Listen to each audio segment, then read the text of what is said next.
बिस्मिल्लाहिर्रहमानिर्रहीम। अस्सलाम वालेकुम नाज़रीन, आप देख रहे हैं अमान टीवी यूट्यूब चैनल। नाज़रीन, खबर शामिल करने से पहले गुजारिश है कि हमारे चैनल को सब्सक्राइब कर लें और वीडियो को लाइक करें ताकि हर नई आने वाली वीडियो आप तक बर वक्त पहुँच सके। नाज़रीन, ज़िला गुजरात से मुस्लिम लीग नून के सीनियर रहनुमा जो कि यूथ कोऑर्डिनेटर हैं PMLN डिस्ट्रिक्ट गुजरात के चौधरी अली वड़ाइच कुल्ला चोर का हाल ही में एक बयान जो है सामने आया, जिसमें उनका कहना था कि हल्का NA 63 से PTI के हमायत याफ्ता उम्मीदवार चौधरी साजिद यूसुफ छन्नी, जबकि PP 30 से चौधरी तनवीर गोंदल जो कि PTI के हमायत याफ्ता उम्मीदवार हैं वो जीते हैं।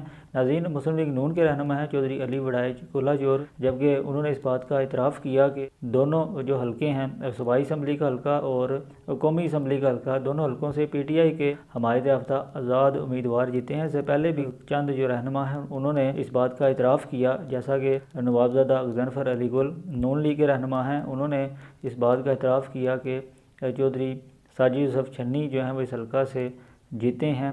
और चौधरी अली वड़ाइच की जानिब से भी एक बयान जो है वो सामने आया है, उनके सोशल मीडिया अकाउंट पर अपडेट किया गया कि ये दोनों जो रहनुमा हैं वो ही जीते हैं।